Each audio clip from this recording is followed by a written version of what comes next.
Hi மச்சீஸ், நம்ம 1 year 1 grow earning சேலஞ்சில் டே 12 நம்ம எவ்வளோ அர்ன் பண்ணியிருக்கோம் சொல்லிட்டு பார்க்குறதுக்கு முன்னாடி இந்த வீடியோ யாராவது புதுசாக பார்த்துட்டு இருந்தீங்கன்னா மறக்காமல் சப்ஸ்கிரைப் பண்ணிவிட்டு சம்பாதிக்கணும்னு நினைக்கிறவங்க ஃப்ரெண்ட்ஸ்க்கு இந்த வீடியோ ஷேர் பண்ணுங்கள்.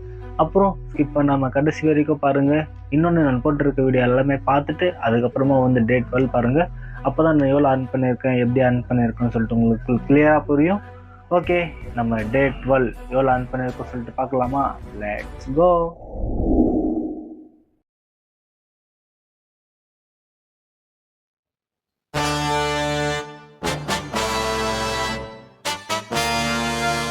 அடுத்த நிமிஷம் நிச்சயமில்லாத வாழ்க்கைங்க. முடிஞ்ச வரைக்கும் எல்லாரையும் சந்தோஷப்படுத்துவோம். ஹாய் மச்சீஸ், நேற்றே கம்மியாக அர்ன் பண்ணிகிட்டு இருக்கோம். இனி நிறையா அர்ன் பண்ணணும்னு சொல்லிட்டு ஃபஸ்ட்டு போய் 510 கேஸ் போட்டுன்னு கரெக்டாக ஒரு பிக்கப்பு எங்கன்னு பார்த்தீங்கன்னா மெஜிஸ்டிக்கு.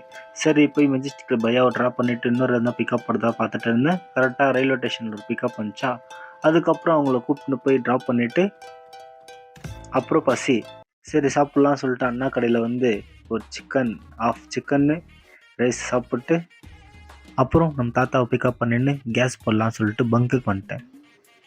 நெக்ஸ்ட் ஒரு ஃபேமிலி ஓரியன்மலை ட்ராப் பண்ண மாதிரி இருந்துச்சா, கூப்பிட்டு போயின்னு இருக்கேன். டக்குன்னு மழை வந்துச்சு. அவங்கள ட்ராப் பண்ண அங்கிளுக்கு வச்சாங்க. அவங்கள கூப்பிட்டு போய் ஓகே மச்சி, நம்ம 1 இயர் 1 க்ரோ அர்னிங் சேலஞ்சில் டே 12 நம்ம எவ்வளோ அர்ன் பண்ணியிருக்கோம்னா 1790 ருபீஸ் அர்ன் பண்ணியிருக்கோம். இல்லை நம்ம ஓலை யூஸ் பண்ணி எவ்வளோ அர்ன் பண்ணியிருக்கோம் சொல்லிட்டு பார்த்தீங்கன்னா 1460 ருபீஸ் அர்ன் பண்ணியிருக்கோம். ஓகே, இந்த வீடியோ கடைசி வரைக்கும் பார்த்துட்டு இருக்கிறவங்க மறக்காமல் சப்ஸ்கிரைப் பண்ணிவிட்டு சம்பாதிக்கணும்னு நினைக்கிறவங்க ஃப்ரெண்ட்ஸ் இந்த வீடியோ ஷேர் பண்ணுங்கள். அப்புறம் என்னால் வருஷத்துக்கு 1 கோடி சம்பாதிக்க முடியுமா இல்லையான்னு சொல்லிட்டு கீழே கமெண்ட்டில் சொல்லிவிடுங்க. Okay, thank you. நாளைக்கு வீடியோவில் பார்க்கலாம்.